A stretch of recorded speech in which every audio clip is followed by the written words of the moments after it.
Hey everybody, welcome back to Hitpoint, an anime news show, a JRPG news show, a niche news show, a show where Baku and I stream live every single Monday at 7 p.m. Yes. Central, 8 p.m. Eastern Time. We'll be talking happen, some things that are gonna happen.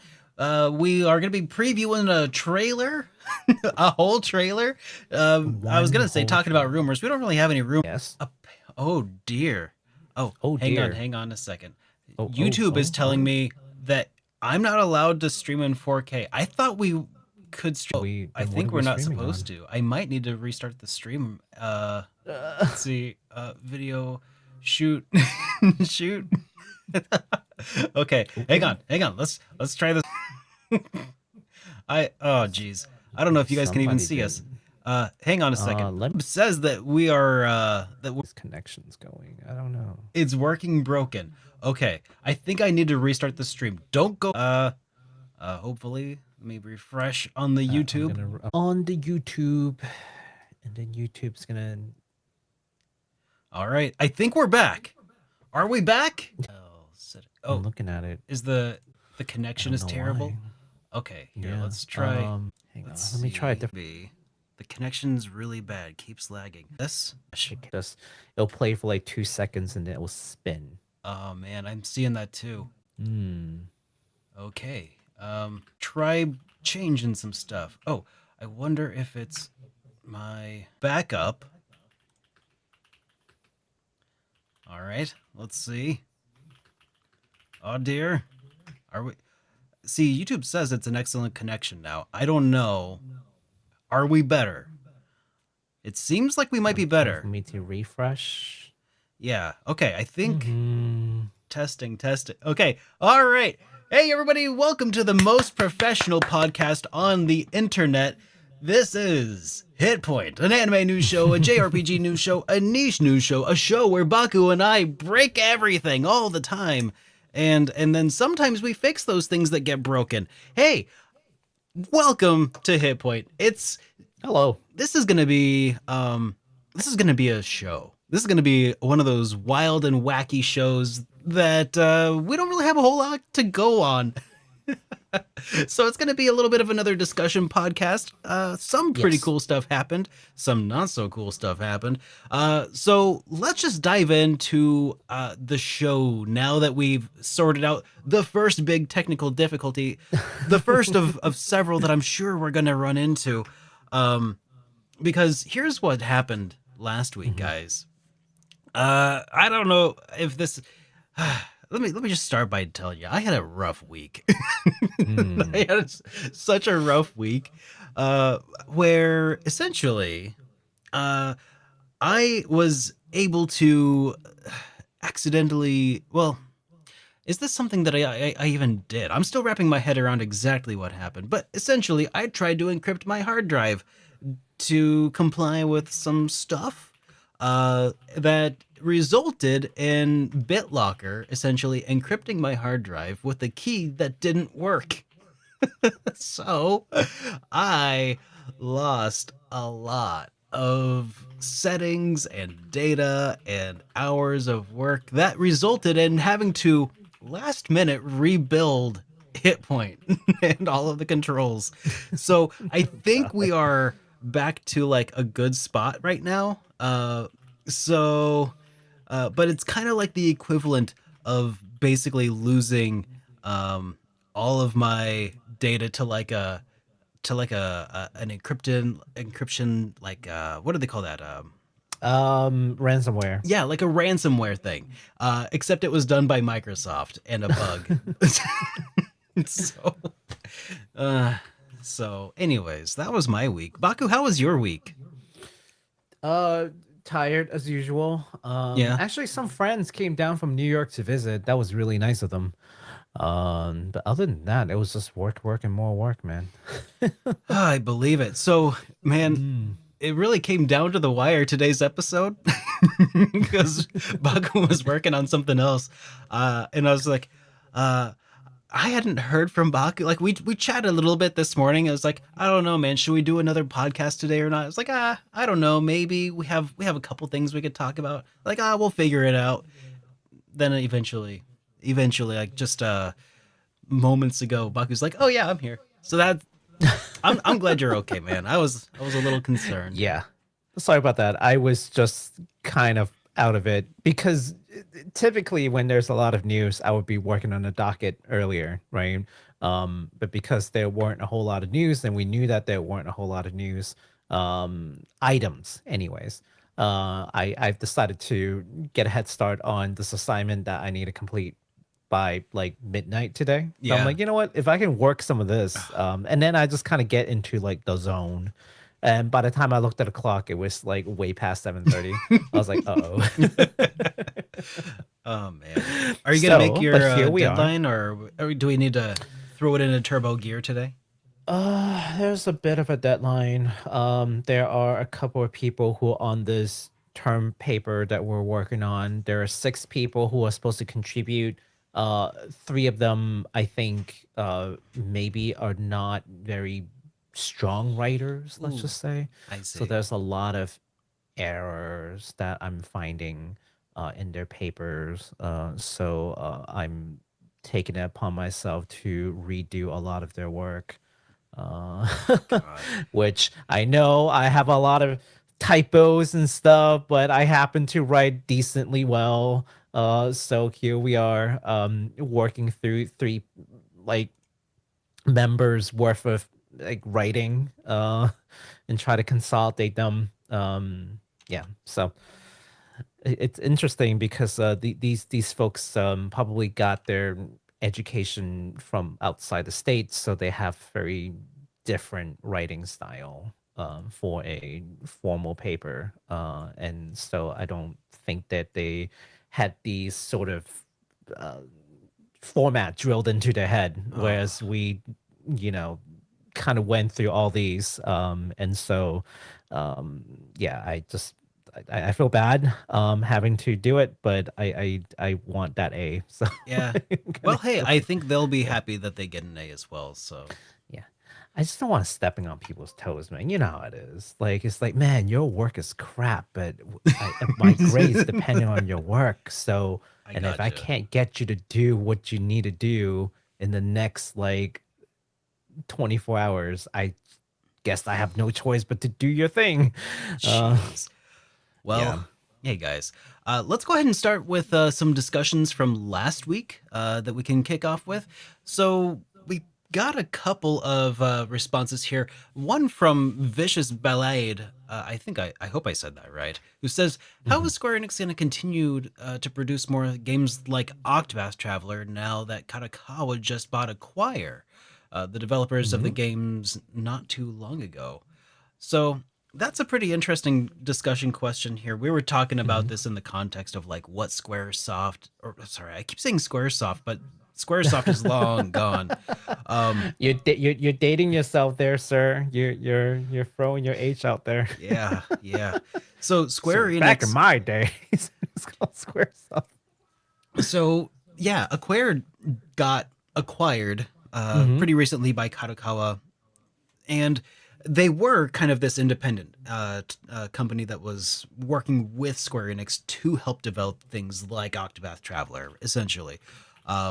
But the fact that they were acquired by Kadokawa does not necessarily mean that they will no longer be involved with Square Enix. Like if Mm-hmm. they were acquired by, um, I don't know, Atlas, maybe that would be something a little different. Mm-hmm. Because they're still in a position where they could hypothetically still work with Square Enix. Mm-hmm. They would still be making money that way, and it's just that they are now owned by Kadokawa, who's also this other big old company. So, Yeah. at least I don't foresee that being a particularly large issue, considering the scope and scale of the success of Octopath Traveler 1 and 2. Yeah. Yeah. Um, What do you think, man? same response there. I think we did talk about this very topic in a previous show, actually, when I we think you're when we right. covered the fact that Acquire got acquired. I think you're right. I think I was we like, we talked about this pretty extensively. So if you haven't watched that episode, maybe check that out. What I don't episode know. was that even? That was weeks ago. It was some time ago. Just go back Yeah. and watch them all. Yeah, It's go fun, guys. rewatch every episode and you'll find it. Thanks for Freddie. Go check out how Freddie did all the timestamps and then just like find the one that has the acquire one. Good point. No, I'll just add to it that Kadokawa has shown us that they're very hands off with the companies that they purchase. They don't direct how they interact. It's just a matter of, well, we own you now, so we'll give you resources, and when you make money, we take, the benefit. It's just pure business. They're not like an EA. So far, they haven't demonstrated any of these tendencies to like just really get really hands-on, pressure developers, and then if they don't meet goals, shut them down. Like, they don't Yeah. really have those kind of They're not practice. exactly I like know, EA, essentially. yeah, they're not an EA. Now, obviously, I'm not defending them in any way or saying that they can't behave that way in the future. Oh yeah. They certainly can. But at least right now we haven't seen evidence of it. Yeah. So that's where I'll stop it there. So I don't think that there's a danger of Acquire suddenly not being able to work with Square Enix to produce the future, not even just Octopath Traveler, but any 2.5 HD 2D thing. Yeah. Yeah. Do you want to take this next comment on here? Yes, we got a comment from Ray Miyazaki who says, I like episodes like this with more discussion.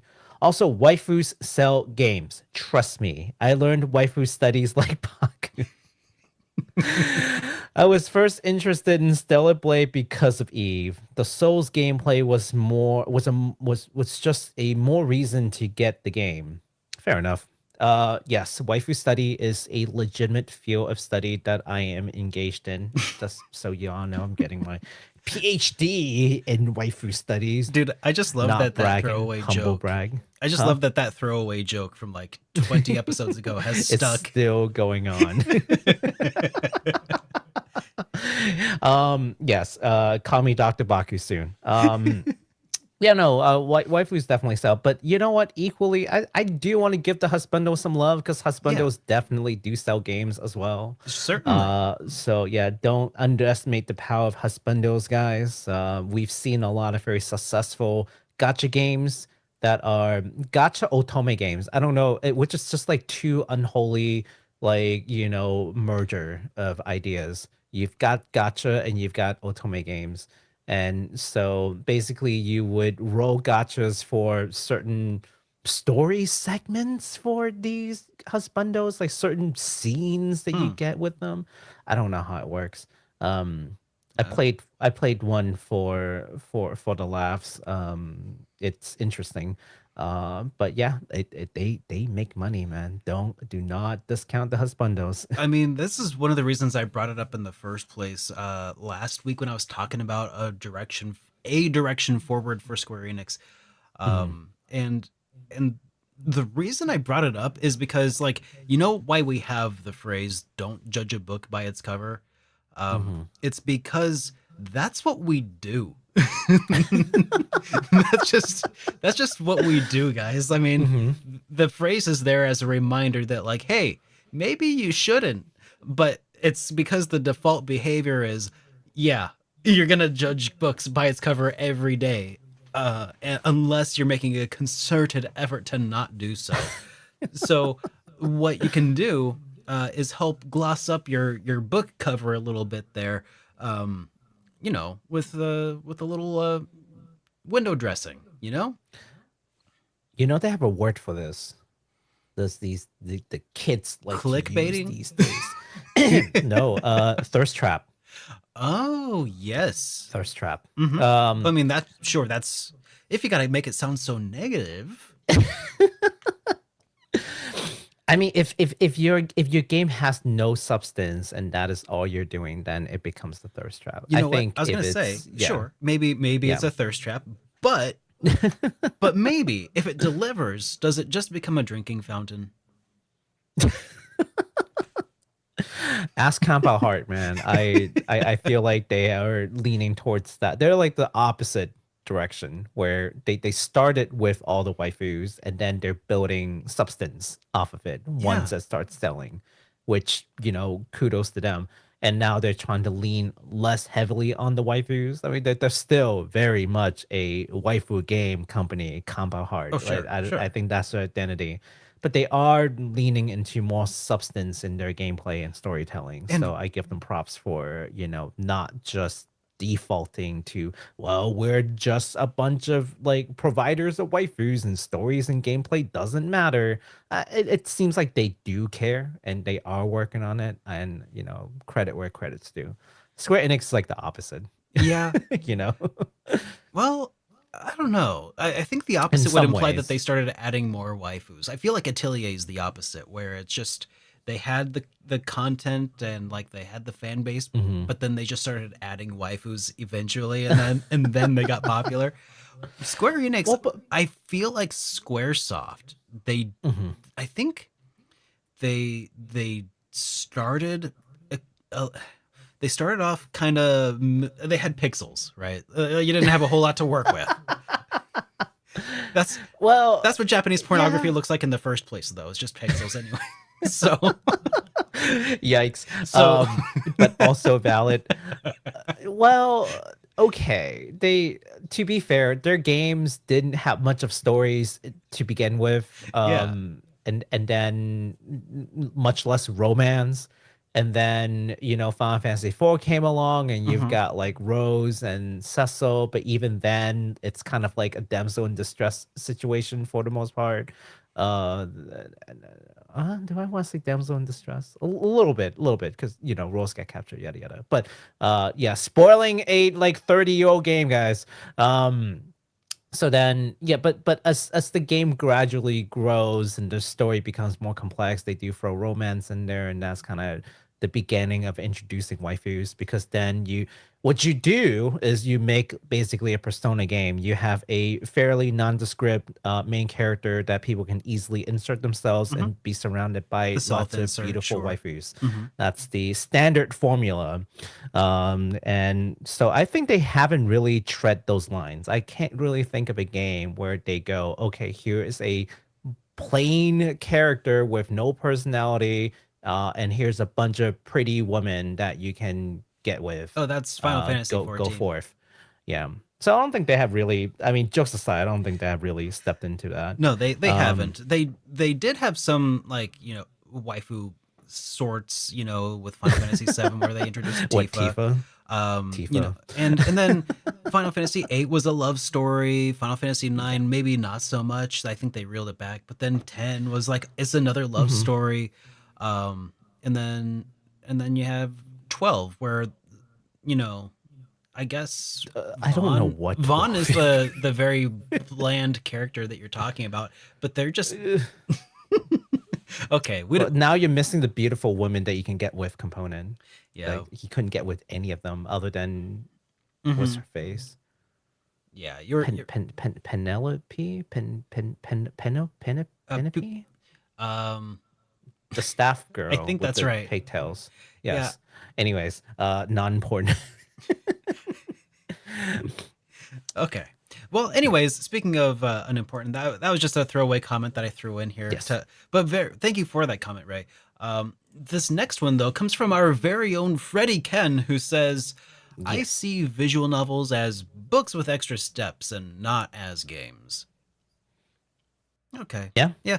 And I also picked this because you mentioned that Husbandos also sell titles. And I feel like that's one thing that VNs have done pretty well so far is Hmm.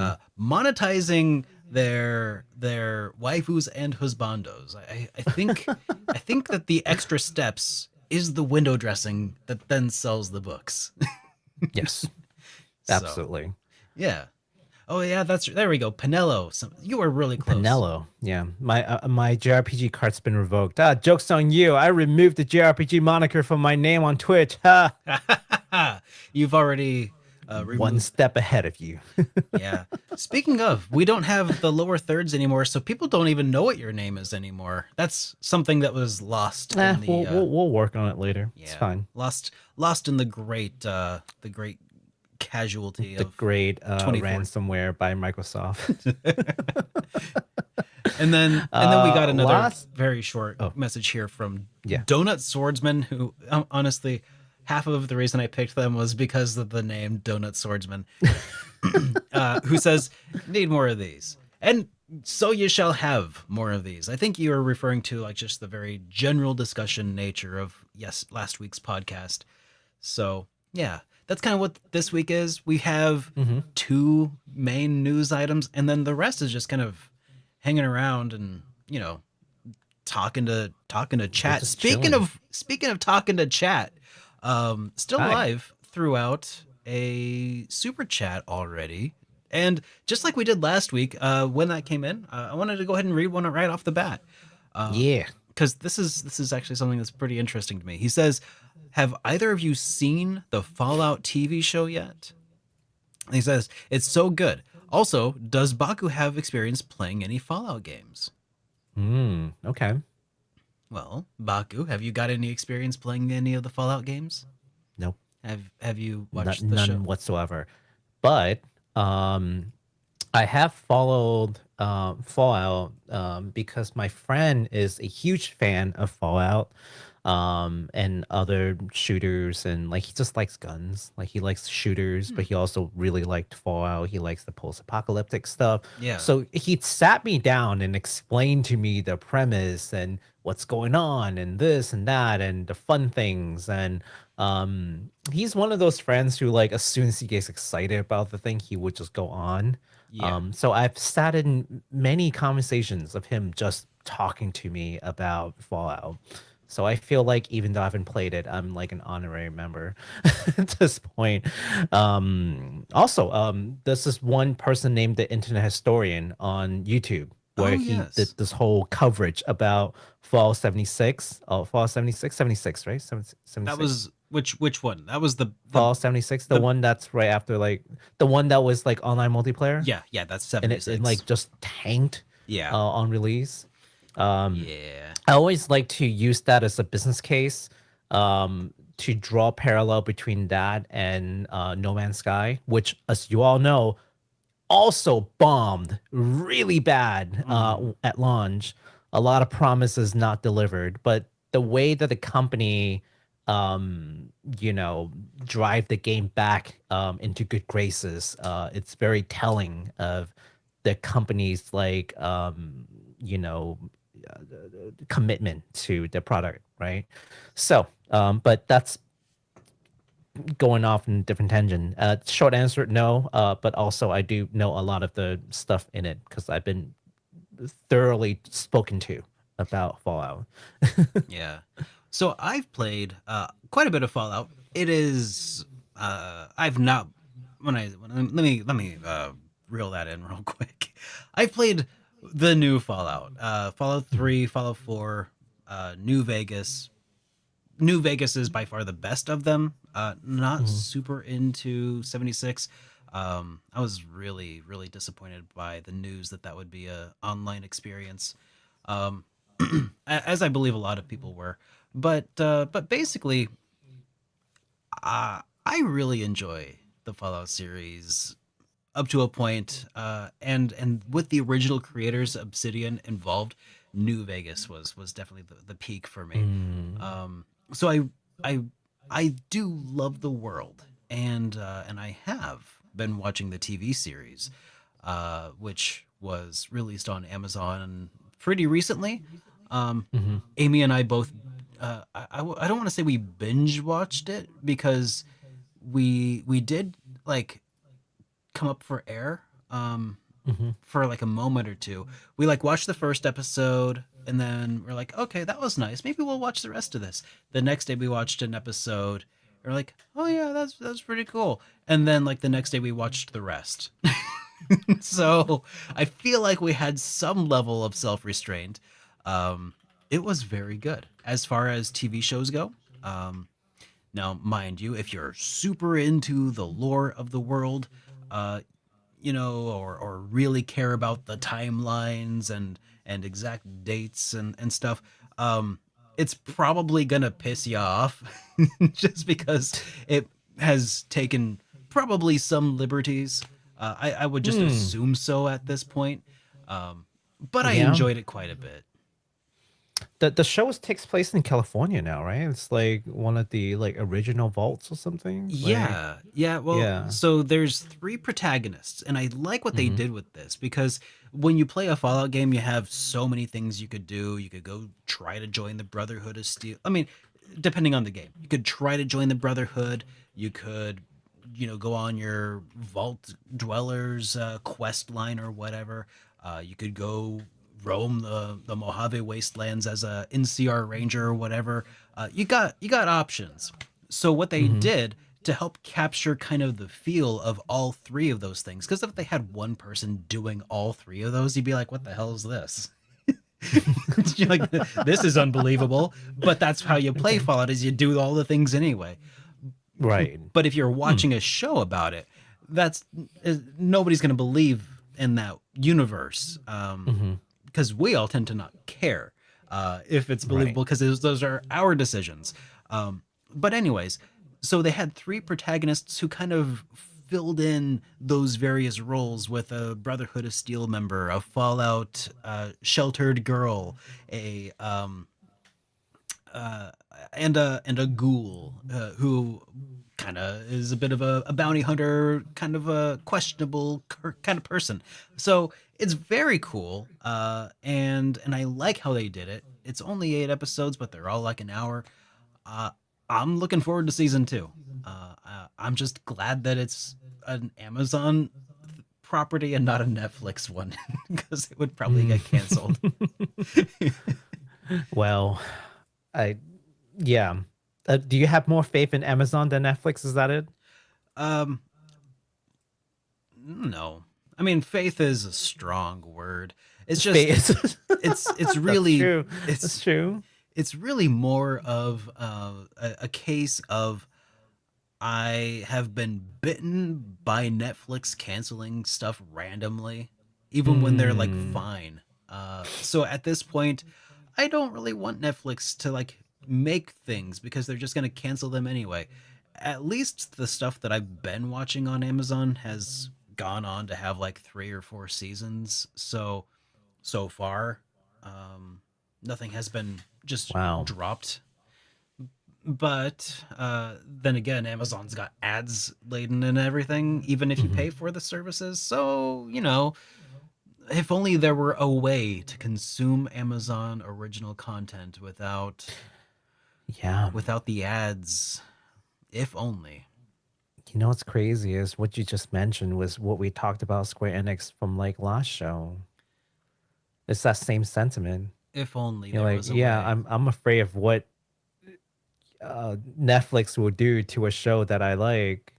So I'm afraid to like your things Yeah, because you might cancel it. you're Square exactly Enix is right. more like, well, I'm afraid to like the things you create because I don't know what you're gonna do with it once I tell you that I like it.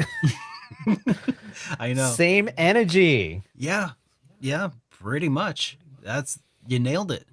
Yeah. Um so I really enjoyed it, and I will also say that this seems like a pretty good entry point for people into the Fallout universe. If you Hmm. haven't played any of the games and you're like, what is this? It's at least a fun TV show it has some nods, some inside jokes and stuff. I think that you'll mostly pick up on it and enjoy it, even without being fully immersed in this show, in the series, and maybe eventually, if you can get over the first-person shooter style mechanics or aesthetics of the game, you can probably maybe enjoy the role-playing mechanics underneath it that make it a great game series, or at least Hmm. Fallout New Vegas. Gotcha. So that was all of the comments that we got from last week. We'll be picking up more of these super chats as we go throughout the show. Yes. But before we do, you want to move on to this next section here? You want to take this one, Baku? Yeah, sure. So, boy, talking about a game that I have not received yet, Eiyuden Chronicle. Mm. Ooh, yeah.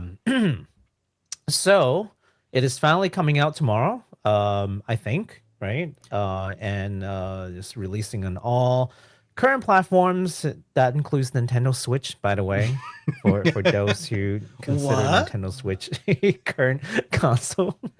Now, some physical copies this gets sent out early for PlayStation 5. I was not among the luckies because I had requested for PlayStation 5. So Hmm. clearly they didn't get the memo that I needed it. Nintendo Switch physical copies delayed for America. And EMEA, is that what is I don't know what that is. But it was yes. according to the tweet that they had sent out a month ago or so. I'm not sure what region that is, but EMEA. I'm gonna look that up later. So yeah, so if you're in EMEA region, then you would probably know what that stands for. But if you're in America, which I think a lot of you are, the Nintendo Switch version will be delayed until May 21st. So we're sorry that you're going to get hit by like a month delay.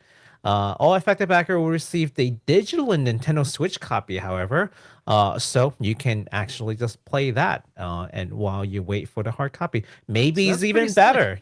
Let's look at it as like a silver lining, right? Yeah, Like maybe you can play the game and then just keep the physical copy and just keep it like pristine in wrap and don't even open it, right? yeah, that's like the You have best it. of both worlds, I'd say. It is the best of both worlds. So that's pretty slick. Yeah. Um, So man, are you excited for are you excited to well, I mean, I know you or it's have you okay. played People know that this? I had the game. You Yes, I have but played it. yeah. Okay. So I'm just like, okay, I don't know if it's I haven't a finished thing. it.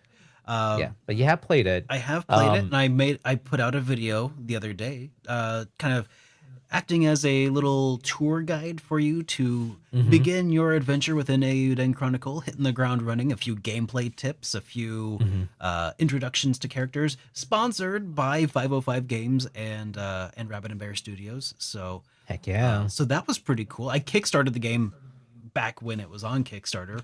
Mhm. So I was excited before Same. they paid me to be excited for the game. Although I will say I will also be putting out a non-sponsored video talking about my time playing the game.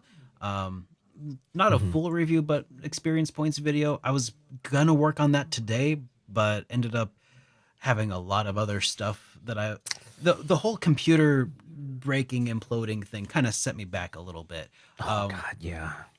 but but I do plan to have a whole unsponsored video taking a look, and I can say whatever the let's see, does this button work? Yeah, okay. I can say whatever the heck I want about about this game when it's not sponsored. Mhm. So that's why I chose to do things that way. Mhm. Although I don't suspect I'll have anything too negative to say about it that they Mm. wouldn't love me to say anyway. So we'll be taking a look at that. So make sure you're keeping an eye out for that. But anyways, the video I did put out, I would say it's relatively spoiler free. So even if you want to Mm. watch if you want to play the game but you just haven't got your copy yet, go watch the video, please. I'm I gonna worked really watch hard it on it. It's really today. thank you. I Gonna appreciate watch that. it today, right after this podcast. Gonna go watch Derek's video. It's only nine Gonna minutes watch long, Derek's video. but I'm it's actually a whole new form of video for me. It's not a Mhm. review. It's not a discussion video. I never made like a video guide or Hmm. or anything like it to supplement the existence of a game. So this was a lot of fun to kind of stretch my legs creatively. So Nice. yeah. Yeah. So looking for, what I'm looking forward to is actually seeing some good reviews on, and I don't mean good as in positive. I mean good, well thought out reviews from the public. And because, a lot of these things sometimes initially people have a lot like just knee jerk reactions from the public, and it's very disorienting. especially when I'm seeing reviews and the game isn't even officially out. I'm just like, I yeah, know. maybe keep it to yourself Oh yeah. until it's really out, right? Like on these review items, I guess, like criticism or otherwise. Like just keep it Well, I mean, under wrapped I get for a where you're little coming bit. from. I Yeah. because but on the other hand, like a review should be like if you're seeking a review, you know, you're gonna get what you want. But if you're not actively seeking it out, yeah, maybe don't like I don't know. I guess it's the people who got the early copies, like not Yeah, reviewers. That's not what I mean. I exactly. mean like just people who got their copies early. It's like you got your copies early, man. Oh, Don't don't gotta ruin it rub for it in other everybody's people. faces. Yeah, Yeah, yeah, yeah. Like if you're a reviewer, no, that's you're just doing your yeah. thing, right? But I yeah, no, Well, I was I'm a just little saying, like the comprehensive. Oh context yeah. of like spoiling something like as a reviewer versus spoiling something as like someone who's like in a big comment thread or discussion thread is like wildly different, right? Yeah, no, Because when absolutely. people come to a review, they're usually expecting that kind of thing, and they Mhm. take that risk into their own hands. Yeah. But like where you're just like actively participating in a discussion, and that happens, that just sucks. Um, Yeah, I think that's what I'm leaning towards. So maybe I shouldn't have used the word review because I'm getting yeah, that kind of mixed up. I But got what like, you're yeah, saying though. yeah. But you get what I'm saying. It's Yeah. the, yeah. But anywho, in talking about this game, scenario writer Yoshitaka Murayama was responding to whether or not that there are plans for sequels, and so they had responded that yes, as a matter of fact, they are working on a sequel based on their Reddit AMA that was held earlier this week, Wait a and second. then quote. Who Huh? responded? The Yoshitaka Murayama, who is No. the scenario writer. No. Yoshitaka Murayama passed away. Oh, I'm sorry. You mean Junko Kawano? Or No, the studio talked about it. I okay, apologize. No, okay, sorry. let me rephrase that. They were asking whether or not they will move forward the sequel because Murayama-san had passed away. Then the studio responded with, Okay. yes, they will move forward. Wow. Okay. Yeah. Talk about not being able to read things correctly. That's my fault. No, I no, no. apologize. Yeah. You're good. I I'm glad you stopped me there because I am just terrible at reading. you see, one of the guys had a one of the people with the AMA had a Ouija board. Makes you wonder how I'm getting this PhD in waifu studies. Look, I just got eyes for waifus, but as far as words are concerned, they're just words, okay? Yeah. No, but let me rephrase that one more time just to set the record straight.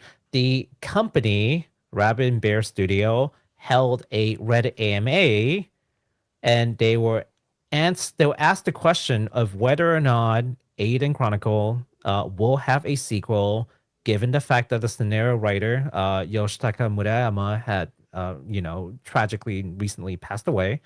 uh to that, they are basically responding yes, and quote, we are moving forward with a sequel. It is very sad that Murayama is not with us anymore, but we have discussed many things with him. I Hmm. hope we'll be able to carry on Murayama's legacy, and I always want to treasure his last work. I hope many people will support this game. So Yeah. yes, let's just set the record straight there.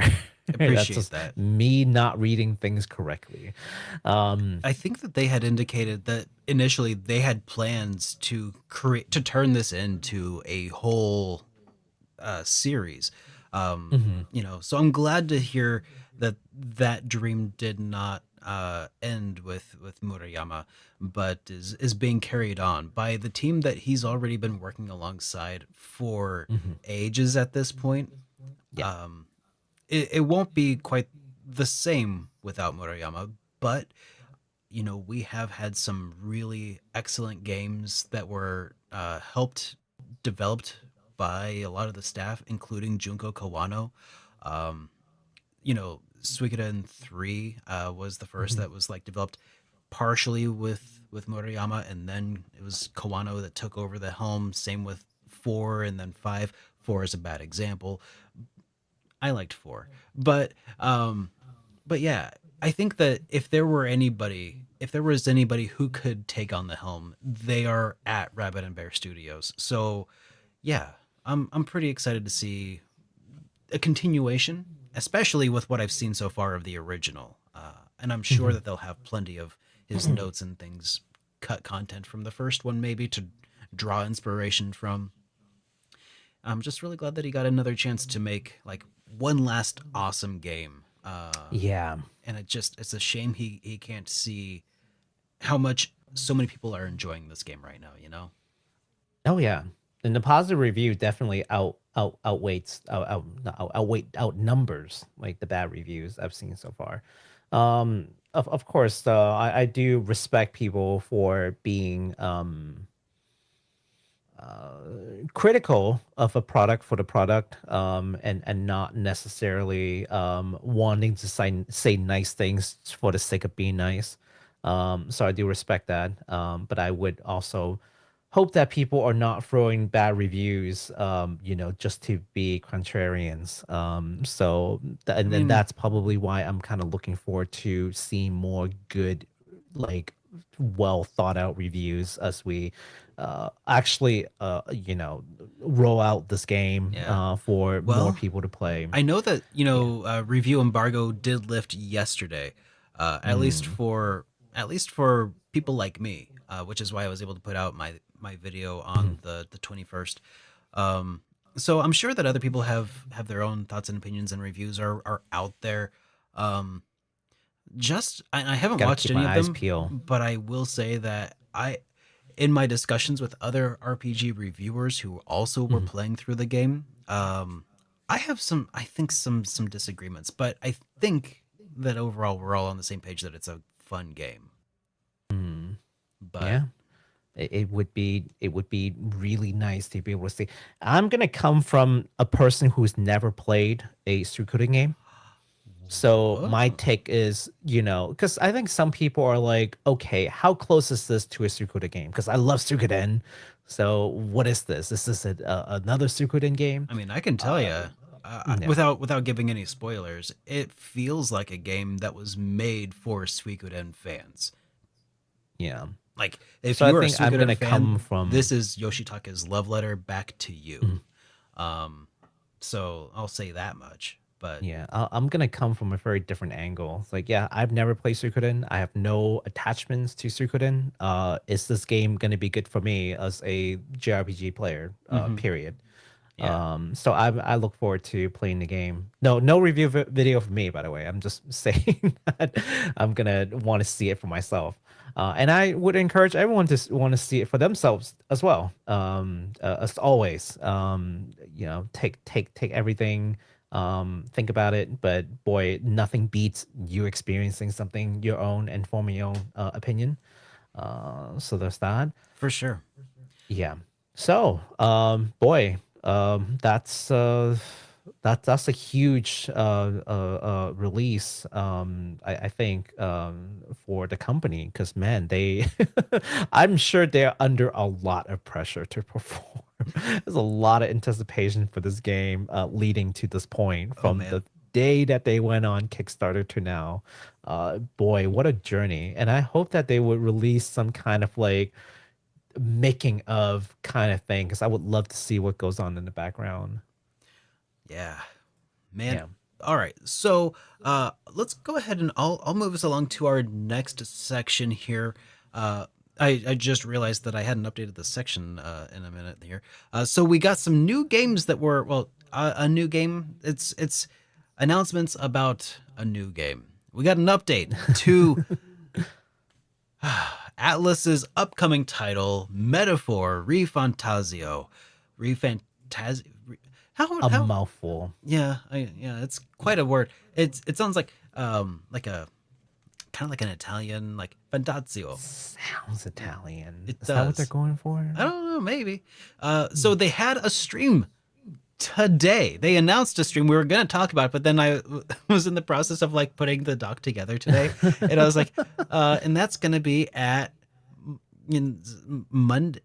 What Monday?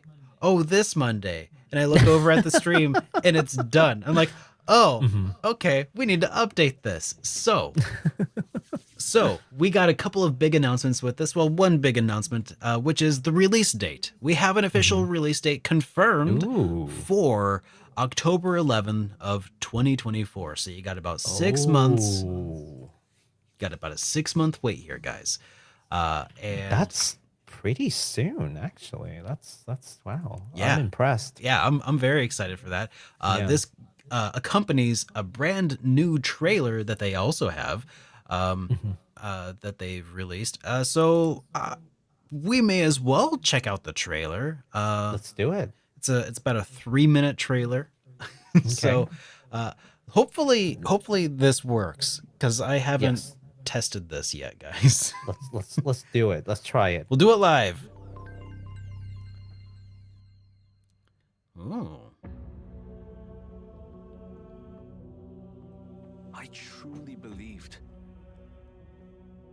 that I might end the strife and discrimination that plagued our people across nigh endless years. A lot of anime. You know, A land yes. grotesque as its people. This kind of so far gives me a little bit of Berserk vibes. Let us speak of the Ooh, old no vulture's more last anime. grasp at power. The tournament for the throne. So summing Ooh, love the UI. Oh my god. yeah, they've put a lot of effort. Look at that. He's surfing on a sword. Hmm. A sword that is a hoverboard. A hoverboard? What do we believe in? Man. Oh, that's kind of like Ghibli. What was that hair? Okay. Okay. There's your physical gameplay. So it is And also then somehow turns turn-based. into turn-based for like a second. Not exactly. I treat all tribes equally. Yeah. You So know, it feels like they're taking what they've learned from Striker and applying that here. maybe some of what they're Pretty showing cool. also looked a little bit like Fear and like anxiety. Persona 5-ish, They always lead the people astray. navigational wise, but I guess maybe This the place, reason for that it could isn't just a be utopia.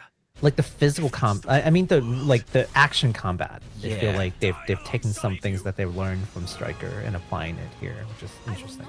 I think you might be right. The They did turn-based say- obviously would be from the Persona series.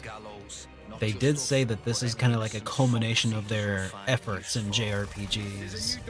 Ooh. So it's That's like a lot. That's a lot of weight that they're throwing on behind those words. I know. I hope I'm recalling those words right. It was during a 25-minute stream where the guy was like narrating over some pre-recorded gameplay. Just a 25-minute like, here's a lot of cool stuff. And finish it in your stead. Introducing characters, introducing the story, gameplay. They explained the logo. Wow. And, Okay. and they say that it's supposed to be kind of reminiscent of the view of your view from a city street, and it's like shopping malls on the sides, and it's a street leading toward Oh, like a okay. tower or something. Perspectives. Yeah, Interesting. you know they It showcased. is a some of- rather striking yeah, title. The name that you so to speak. may not forget. Yeah, At least not the metaphor part. I don't know about ReFantazio. I don't know about that, but at least the metaphor part. That's a pretty wow. I mean I kind of missed the Project ReFantasy, you know, but Mhm. you know that's fine. They added a Z. Oh, you know what? Zeo is the name of an electric attack in Persona. Oh. Coincidence? I think not. I mean, maybe. Is this a game theory thing now? It's just a theory. A nope. theory. Ah, No. all right. So that was the new game that was announced, and they have this 25-minute exclusive showcase that you can go watch right now. I think we'll have a link to that in the description later on. Since it is just another link to YouTube, we probably won't get age gated Flagged. for it. Yeah. So So yeah, I guess that man, it looks sick. I'm pretty excited. And we only have 6 months to wait. Yeah. Square Enix, take note.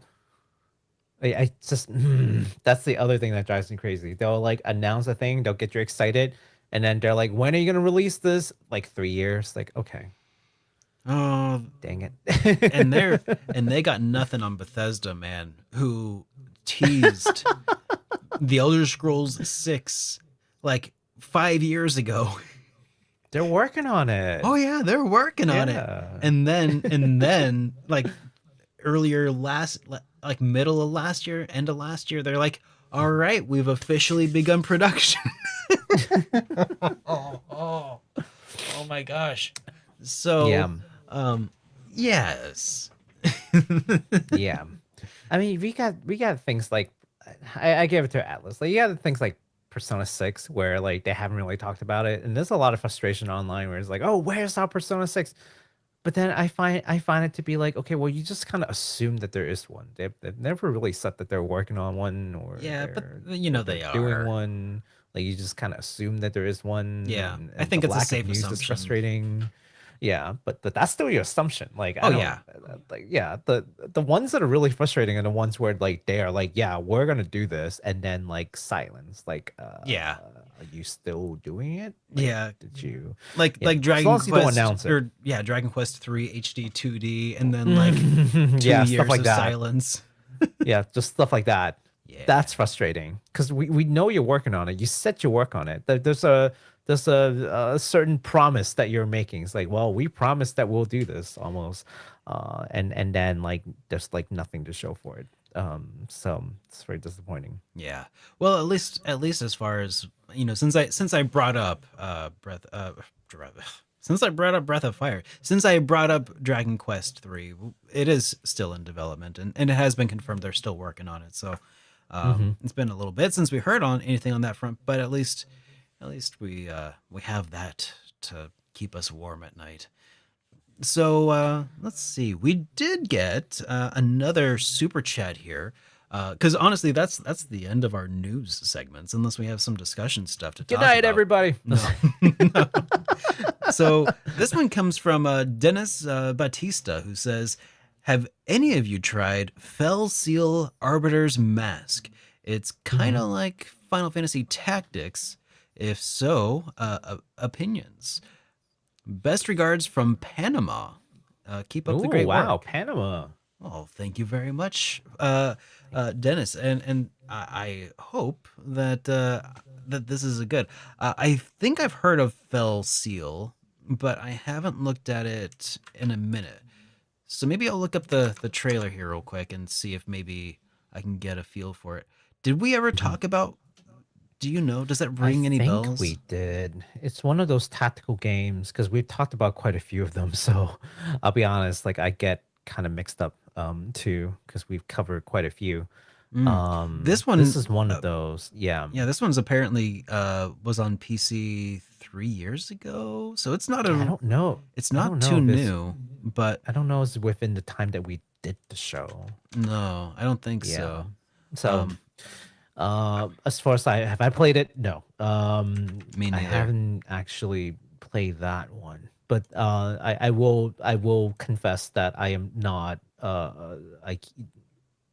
a huge fan of tactical RPG. I mean, I do like playing them.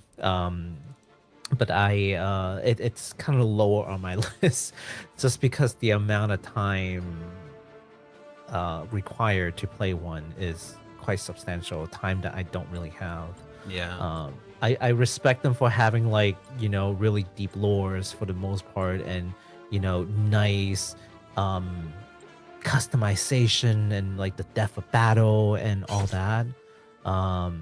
But that's also where the time consuming part comes in. Yeah. So yeah. Also, it's really hard to. We talked about it. It's really hard to stream like tactical strategy games because you tend to get backseated quite a bit. I don't know what it is about strategy and tactical RPG that gives like people the feeling that they can just like, you know, tell you how to do your next move. It's probably because you take so long like thinking about the move that they want to Yeah. like weigh into your decisions. Yeah. Yeah, I So, think it's got to be something to do with that. So, as far as it's not Fell fun. Seal, no, I've never played Fell Seal Arbiter's Mark, but It looks really good. I mean, it's hard to say just based off of like a gameplay trailer, you know, because I Mhm. feel like that it should sell you the title a bit. Here, if I skip ahead The a little bit, music is definitely like Final Fantasy Tactics inspired, or Tactics Ogre inspired, which I think they're done by the same people actually. yeah, Yeah. and Like that, I can hear the music. I'm like, Mhm. huh, that's definitely that kind of feel to it. yeah. All right. Well, yeah, that's kind of neat. So no, I haven't played it, but maybe at some point we'll give that a look. The But art style looks pretty good. yeah, Like a the more cartoon kind of.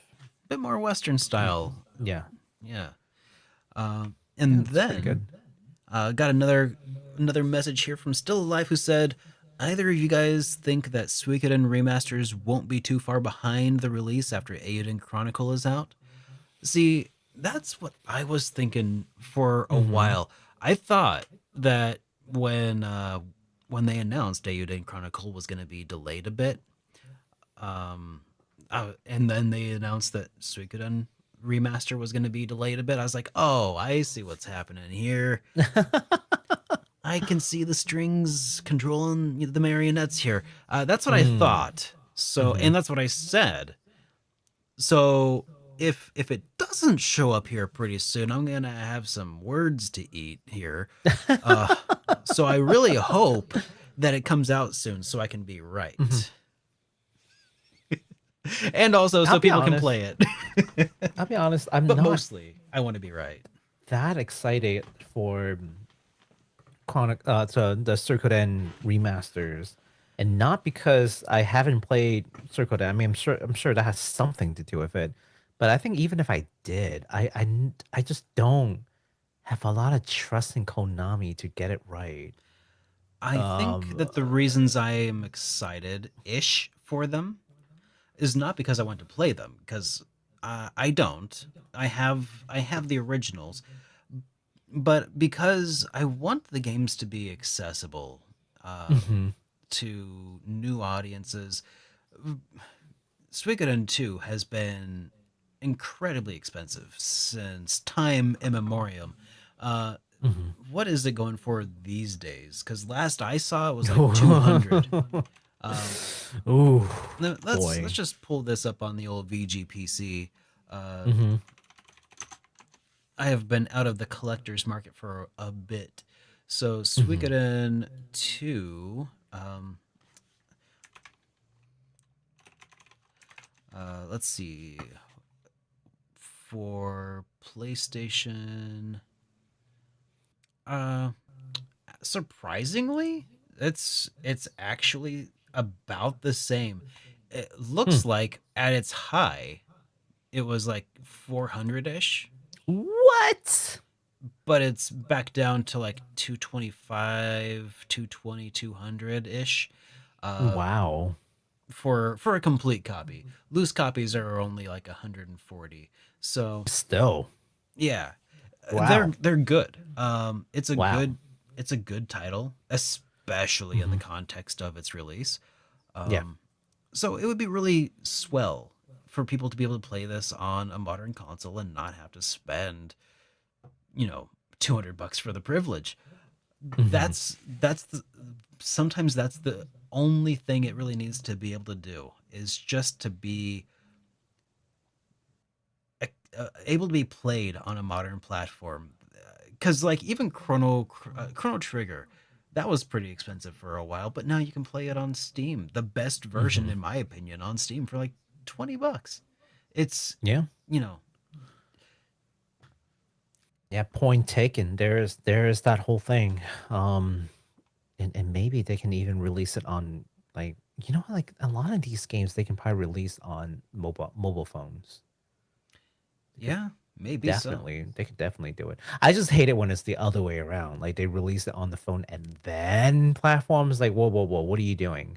Like the Final Fantasy VI before the Pixel remaster on Steam. That was a phone version that they had then converted back onto That's PC, and they they're did like, that to whoa, Chrono hold Trigger on, time also. out. Yeah. Yeah.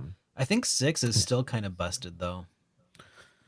Well, the Last I Pixel heard. remaster superseded it, so you can't even get the old version anymore. Good. Yeah. So and that's all good and fine. So I'm all for games being accessible to people. Some people, as we've learned, don't have game consoles. They play exclusively on phones, and I feel like the gotcha market kind of preys on these people, right? And so because they have no alternative, right? Hmm. So when there are more games that they're the processing demand isn't exactly high for a game from like PS1 era. Like your cell phone is infinitely more powerful than a PS1 and in every aspect possible, probably. You know So that phrase that you always used to hear from like our teachers growing up where Mhm. the calculator in your pocket is 17 times more powerful than the computer that was on Like the a first Apollo 1970. mission, the first manned Hmm. mission to the moon. You know, like you hear Hmm. that, and now people are probably like saying the same thing now about the cell phone in your pocket has about 17,000 times the power of the first PlayStation 1 console that sent me to the moon as a child. So Metaphorically, yeah. exactly, exactly. So it's kind of funny how like the new metaphor Yeah. is, you know, Metaphor. it all comes full Oh. circle now, doesn't it? Hmm. All according to Keikaku. It's all according to Keikaku, yes. But yeah, I don't know, man. Konami has left such a terrible taste. I grew up playing a lot of Konami games, not including Suikoden, but there are like other Konami games I grew up playing on the Super Nintendo. And I've always been very fond of Konami. I always felt like, you're one of the good guys, Yeah, they had like you Ganbare make good Goemon. You games. know, Yeah. they had oh, oh gosh, Shadow Hearts, or not Shadow Hearts, Shadow of Destiny. That was a game I really used to really enjoy from Konami. Hmm. They had a lot of different things. Um, Yeah. I play a lot of Gradius growing up. Like it's a side scroll, like mhm. scroller You shooter. know, they developed And also all the old Parodius is fun. Parodius, yes. Yeah, Parodius. Yeah, that game is hilarious. So I like playing those with my little cousins when they come over. We're looking for like multiplayer games. We would always go to like the shooters. I don't know why. Just the two of us, like like two people can just play, and it's kind of co-op. It's fun. It's like playing Contra. Speaking of Contra, there's Contra. Yeah. Or Yeah, all the Ninja Turtles games that they developed for yeah. the NES, Super Nintendo. That was awesome. Brought They it so many good games, and Oh then yeah. something happened to Konami, and then Oh, they lost their way. yeah, As I don't happens, know. you know, I don't it know when happens. did they start veering off the path? I feel like they were still pretty solid on PlayStation 2. Hmm. You know, they had Metal Gear Solid. That was awesome. Hmm. Um, I want to say it was like around PS4 they started being weird. Oh no, PS3. PS3. I was Yeah, thinking Metal Gear Solid for PlayStation 3. I feel like that was about when I was like, huh, what's up with Konami? man. They've Well, changed, man. You know, I and think that's one of the yeah. reasons that we're so like cautiously eyeballing Square Enix is because like they're not quite Konami, and we don't want them to be. Right. They're at a crossroads, right? I'm kind of hoping that the new CEO would like ring it back in. Yeah. And only because the new CEO is kind of walking back on that whole like NFT project, right? But at the same for time, Square Enix, their yeah. background is on like NFT and emergent technology and such. So I'm just like, okay. If their on the background one is in that hand. stuff, though, maybe they know that they've hit the bottom. That's what I was hoping for. Like, That's what I'm still hoping for. yeah, But we'll see. if they're in it, they should probably know maybe the market has cooled off. Yeah. I mean, there's always going to be ups and downs on speculatory value of things. I don't necessarily think that tying a commercial product to that thing is the right answer.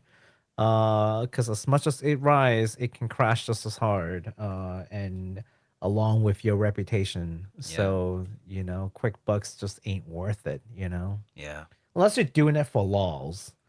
Like, this is not serious. This is for the meme, and people are laughing with you. That's like the only time that I could ever see that work. Well, let's hope that things turn around. I feel like this is kind of where we were at the end of our last podcast.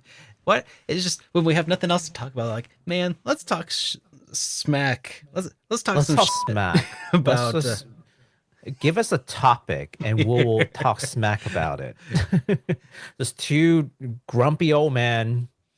Back in my day, there were two very good JRPG developers, and then they became one, and we thought that the peace had come and lasted eternal, only to find out that it was not so. That was I was so excited when Square Enix was formed. I was like, ooh, okay. So you have Dragon Quest and Final Fantasy under the same banner now. Oh, that's gotta be great. And then I found out that the fact of matter is not the case. Yeah. Yeah. Well, PS5 Pro. PS5 Pro. People can't even find a reason to get a PS5. Why are we? No. Why are they releasing? The reason to get a PS5 Pro? is because it's better than the PS4 Pro. It's the PS4 Pro. Yeah, I think that's the PS4 Pro. That's the real question. That bro, it has an SSD in it. You know what's funny is that it's the complete opposite of what Nintendo's doing. If you think about it, Nintendo, like, everyone's like, you need new hardware. Nintendo's next console is gonna actually like reel it back in a step. They're gonna go back to like GameCube era. This new console actually plays Super Nintendo games. Yeah, when everyone's moving forward to more powerful hardware, we thought we were gonna be the company that does the opposite. We're gonna give you weaker hardware than the Switch. We here at Nintendo believe that adversity breeds creativity, so we've decided to be extra adverse with all of our third-party developers. Yes, let's give you more restrictions. Yeah, speaking on that, I think that's a pretty interesting thing that I'm still trying to see. Are we truly moving towards like a better time? And that's system capabilities and the way that people demand these things, right? Because there's always like a power creep element to games, right? So with each generation, more technology, more processing power, more this, more that, people are demanding more, ever more things. At some point, I feel like there's definitely like a strong diminishing return where it's like it's just not worth it to keep doing more. You can't enjoy the more. The more is going to cost too much to really make a difference to your enjoyment. Therefore, it's not really worth it. Are we hitting that point, Derek? Do you think? Because I'm starting to feel it. Man, see, I'm feeling like at this point, even if Nintendo, like, even if I were somebody who wanted to buy a new Nintendo Switch or something, I would not buy one.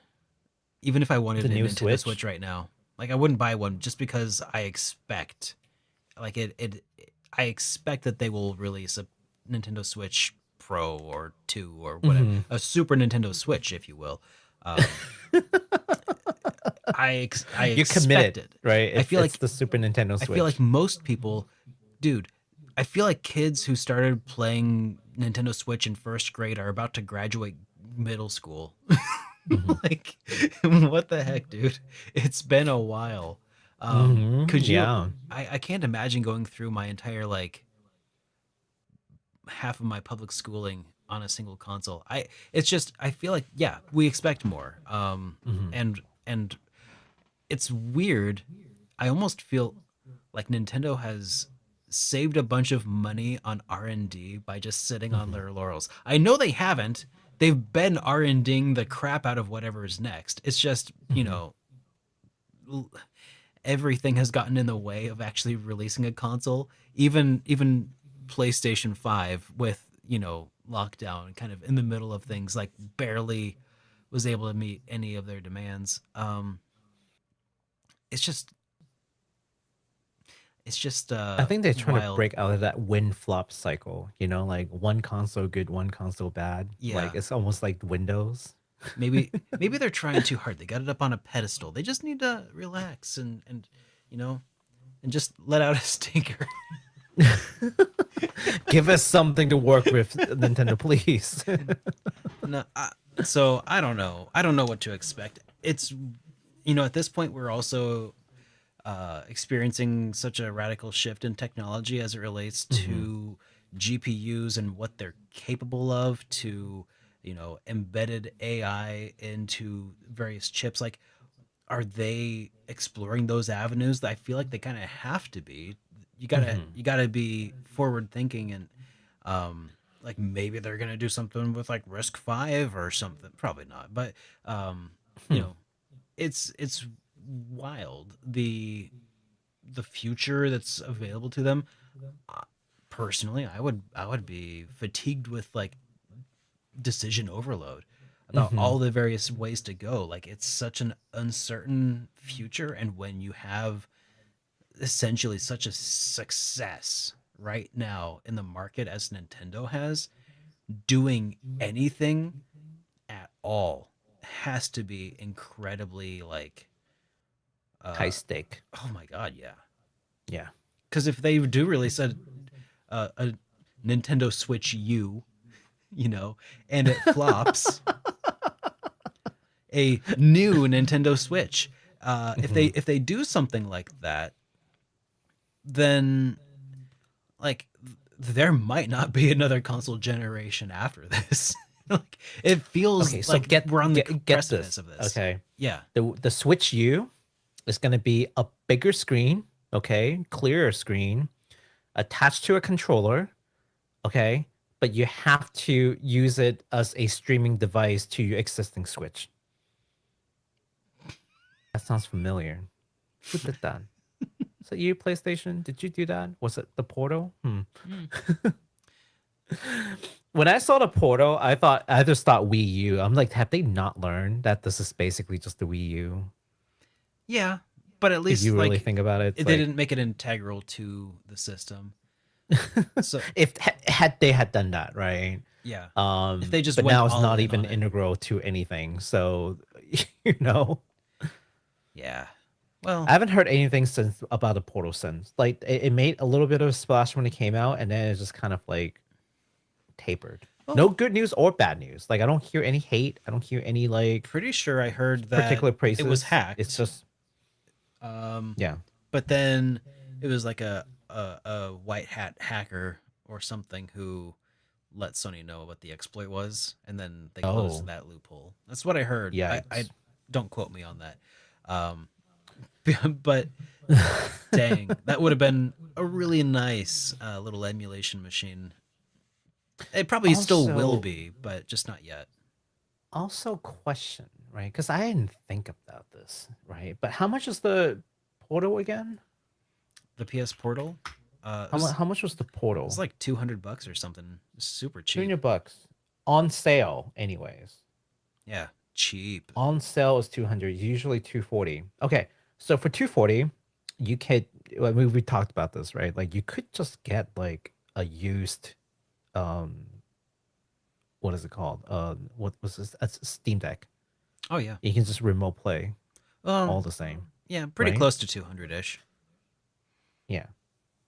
So I just The value prospect still don't is very understand tough where there. this is coming from, Yeah. because you cannot use that portal as a standalone device. No way.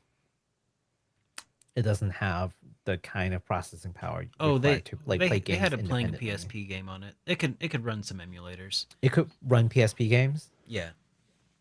It can Yeah. run like emulators. I'm pretty sure that that was yeah, it's definitely not going to like run anything like modern locally. Certainly not. But at some point when it's hacked open, it'll be as good as an emulator of like Vita titles. I'm sure. Maybe. I don't know.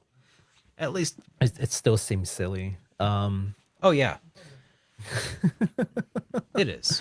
It's a wonky looking device, but it is cool for certain kinds of people who might just want to play a few grind a few levels in bed next to their partner as we fall asleep, you know.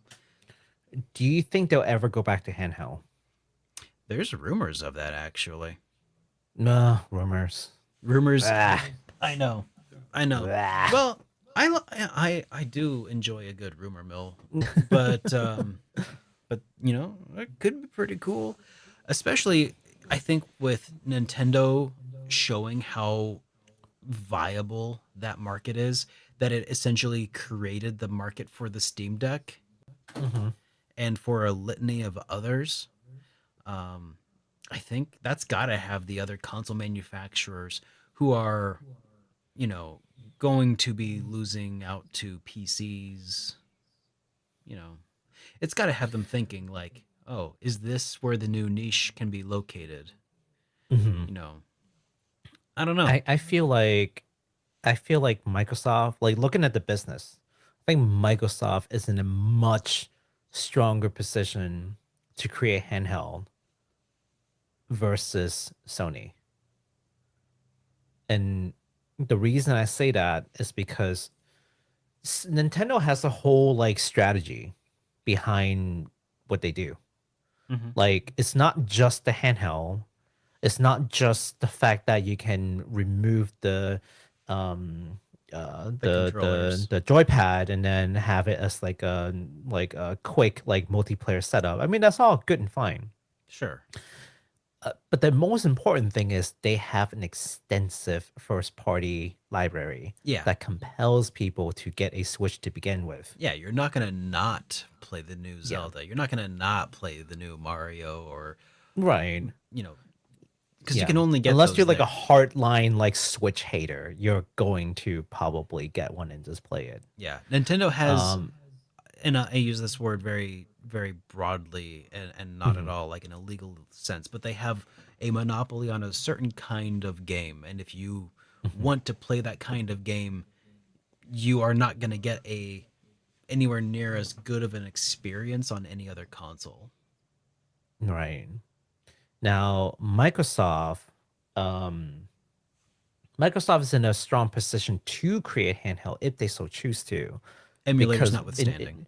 yeah, in recent years they've just bought up a lot of studios Hmm. that can do a lot of great first party games. So if they want to, they certainly can. Sony, since we're talking about rumors, I don't think they have as strong of a standing. Let's say if all three of them are considering handhelds. Obviously, Nintendo's no brainer; they've already done it. Kind of a handheld console hybrid, and it's proven to be extremely popular, even if it's not as powerful as the PS4 or the Xbox or One, or right? PS3. Xbox One, right? That's the same gen, supposedly. Yeah. Yeah. Um, but so if they were to consider it, then Microsoft would be in a better position to do so, just because of all the first party games that they have uh, to Yeah. disposal now. Whether or not they want to do it is one thing. This is just a matter of if they wanted to, who would be in a good position, which is to talk about the rumors really about Sony, which is to say, I don't think they're in a good position to do it. They don't have enough, and wasn't that part of why Vita failed so badly anyway? Like that was just, It you didn't know, really fail in Japan. It was it didn't mostly, fail in Japan, and it's but mostly only because they because had proper third party support and no good competitors at the time other than 3DS. yeah. Yeah. So I would hesitate to say that that's why it failed because they had third party support in Japan. They Hmm. could have had third party support in the States if they had thought to market the game here, the system. It's Hmm. really, it's very much a marketing thing, I think. It's such a I good think Japan system. is different though, because Japan is very open to the idea of playing stuff on the go. Like it's very much in their culture. You ride on the metro all the time. There's public transit. They do things differently, They do. I guess. Hmm. Yeah, and their living spaces are relatively compact, so like it kind of works We for also have, yeah.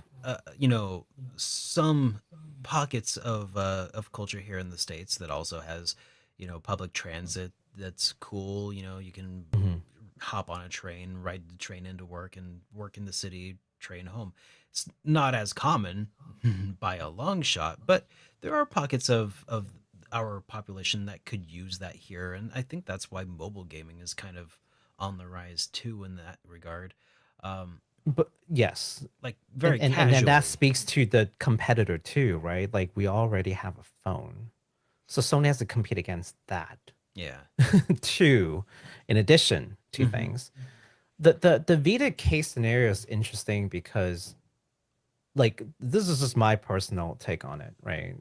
I think they failed because they didn't have good first party games, period. And so a lot of folks are like, well, they didn't have any support, they didn't have a lot of this and that. Well, they didn't have a lot of support because there's no install base. It wasn't selling well. Yeah. It wasn't selling well because there's no first party games to push it to begin with. That's fair. It's like you got to think about the entire time series, not just like the latter part, but like when it launched, what happened? It's like, well, there wasn't a lot of love because there's no reason to get it. Like support be damned. Like that's later.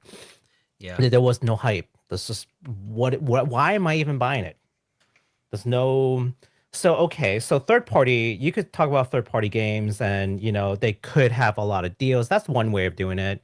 But a more sure way of doing it is if you have first party games, get a good install base, and then other companies are practically begging to create games in your system because there's a lot of people with that system, right? Hmm. One or the other, but you gotta have that initial hype. Once you miss that part, then all of a sudden it's like, okay, it's just like PS5. One of the first thing that people ask is like, why am I even getting this system? Like, what's the point? Yeah, it's a better PS4, but I can play everything on it. Like, what's the point? Why would I spend this money to get the system? Yeah. So exclusivity helps, right? Um, so that's kind of why I don't think Sony is in a good spot. They would have to beg a lot of people to make games on their new console, which is a lot less control they have And versus first and party like Nintendo games. has essentially uh just completely dominated that segment now that would Yeah. have been part of. Um Nintendo has snatched up the what window the Vita had open to it, and now anything that comes to compete within that space, specifically of like a small portable handheld,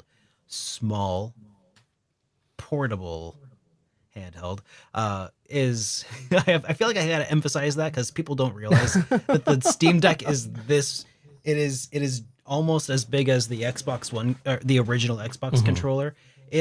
It is not. It is not a small, very portable handheld. It is a handheld, um, but it's not. Remember the Duke It's not going in a controller? pocket.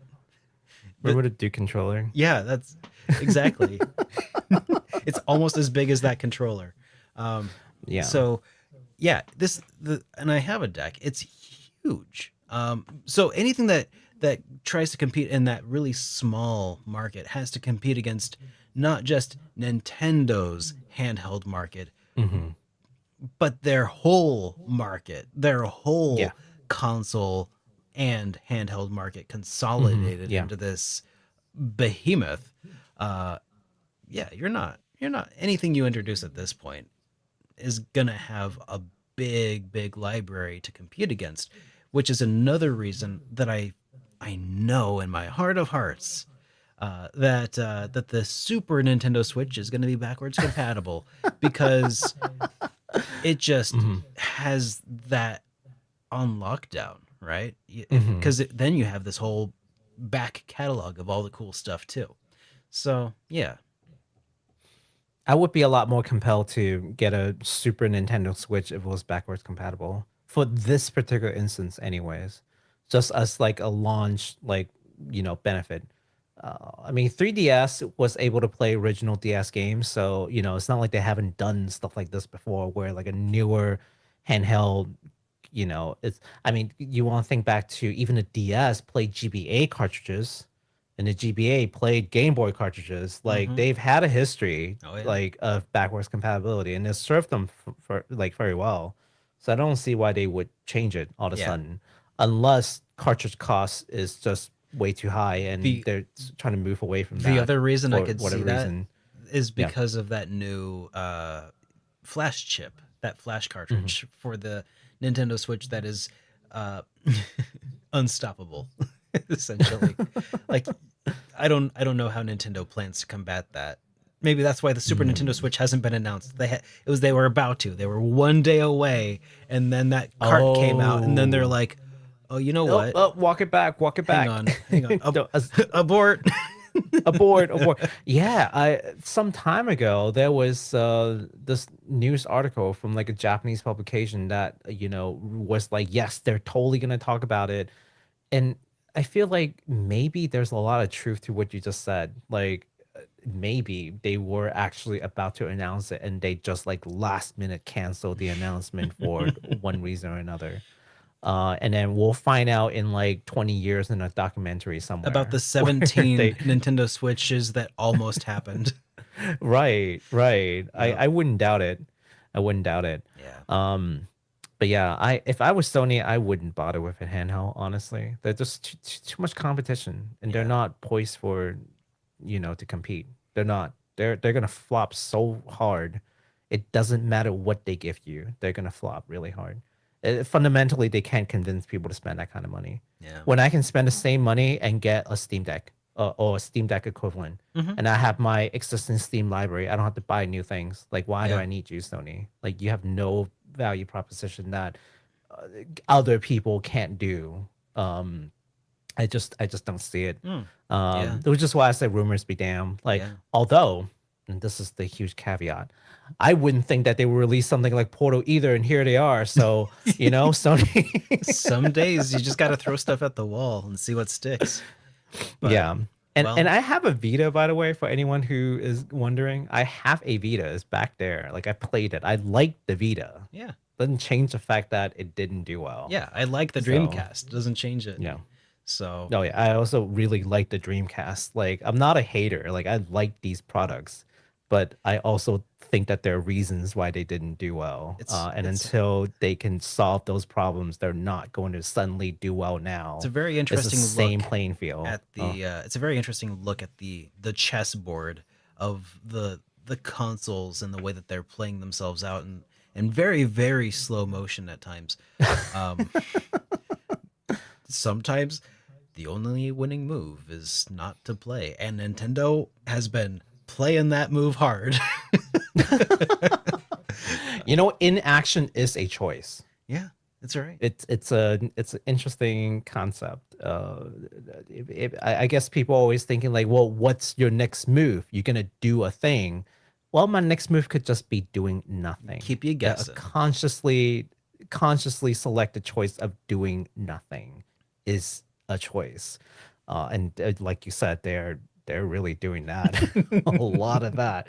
Yeah, boy, they're probably saving a ton of money, especially through COVID. You know what? If they could have talked about a Super Nintendo Switch before COVID, and I'm kind of glad that they didn't, because Oh, they would can hit you some supply line imagine going issues. through the shipping crisis and not being able to produce enough unit? And that's kind of the Meanwhile, the Nintendo thing that can't keep PS5, their Nintendo Switches in stock because of right? Animal Crossing. Yeah. Right. Yeah. I mean, PS5 got caught in that. Uh-huh. Remember PS5 when they were I first trying do. to ship out, and there was this crazy demand because they just couldn't manufacture them. Yeah. A Just console not possible. defined by that crisis. So, Yeah. Just boy. yeah. And because of that, and this is a prime example of what happens when you don't have a strong install base, companies are reluctant to create games that's exclusively PS5. Why would they? The install base is not there. Yeah, everyone wants a PS5, but no one could get one. Mm-hmm. Hence And all the now, scalping and stuff. yep. But for a game developer, I don't care how many people want your system if the install base is not there. That doesn't make sense for me to make a game that's exclusive to your system. Yeah. That's just how it works. So you know what had a lot of install base? Switch games. You know what we're gonna keep making? Switch games. Or at least games that can be played on a Switch without a significant penalty, right? Yeah. And what did we actually see of real COVID? Lower quality, I won't say quality, like maybe like lower processing power required games. A lot of indie games, which are all very nice, but they can all be played more or less on the Switch Heck, you could play a without lot of them any in a real browser. penalty. or or just a browser. I mean, We should bring browser games back. yeah, let's do it. But that'll have to wait until next episode of Hit Point, I think. Because I'm starting to run out of steam, and I got some stuff I gotta do, and I know you do too, Baku. So I do. Yeah, I think we're gonna wrap things up here. But thank you all so much for hanging out with us tonight, and I hope you had a good one. If you enjoyed today's episode, be sure to give it a like or a positive review on any of the podcasting platforms of choice you might still be experiencing our show on. And we'll see you on the next one. Baku, any final thoughts for the people? Oh boy. Hope that there will be a little bit more news. We love these kind of chats, but we also want to be able to have these chats with current news so that they're relevant. Yeah. So hopefully there's some interesting news that we can have a better discussion over. Yeah. But until next time, guys, All thank you so right. much again for coming by to hang out with us. Yeah. All right. Take care, everybody. Ba- ba-